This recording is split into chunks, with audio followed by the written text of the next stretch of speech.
Welcome to The Explainer. Today, we're going to go on a bit of a linguistic treasure hunt. We're going to uncover a pretty amazing secret about learning English. And believe it or not, it's hidden inside a word you probably use all the time. So, let's just jump right in with a pretty wild question. What if you could get really good at English with just 850 words? I mean, really, not tens of thousands, but just a core set, a kind of shortcut to unlock the whole language. It sounds a little crazy, I know, but our whole investigation today starts with just one tiny clue. All right, so here it is, our clue.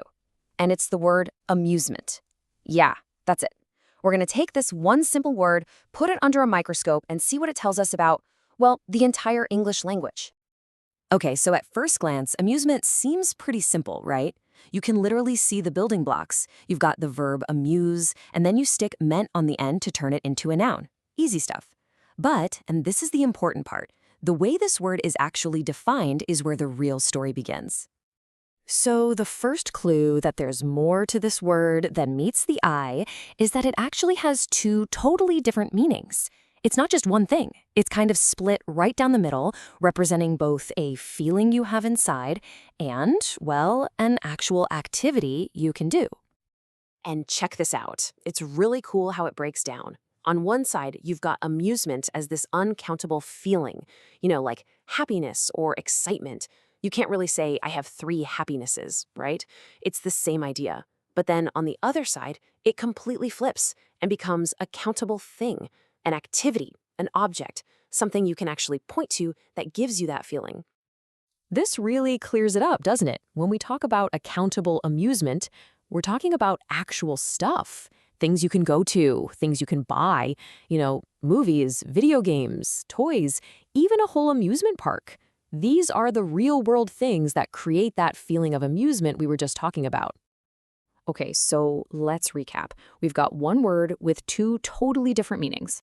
That's kind of neat, but that's not the secret.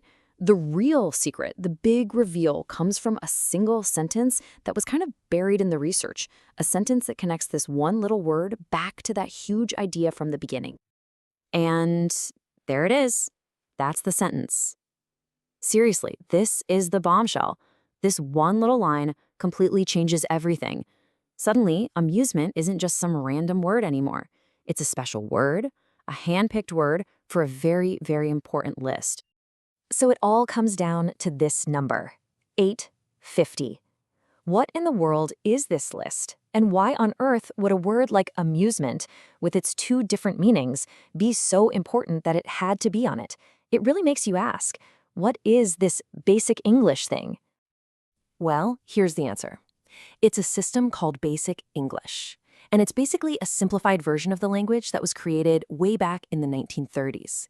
The whole goal was to make a version of English for international communication built on a core vocabulary of just those 850 words.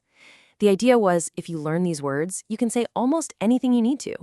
And get this, the word amusement was considered absolutely essential to that core foundation. All right, let's bring this all together. So what? Why does any of this matter? Why should we care that amusement is on this special list of 850 words? What does that actually tell us about how we communicate? Think about it. This one little word is like a Swiss Army knife. It's doing so much work.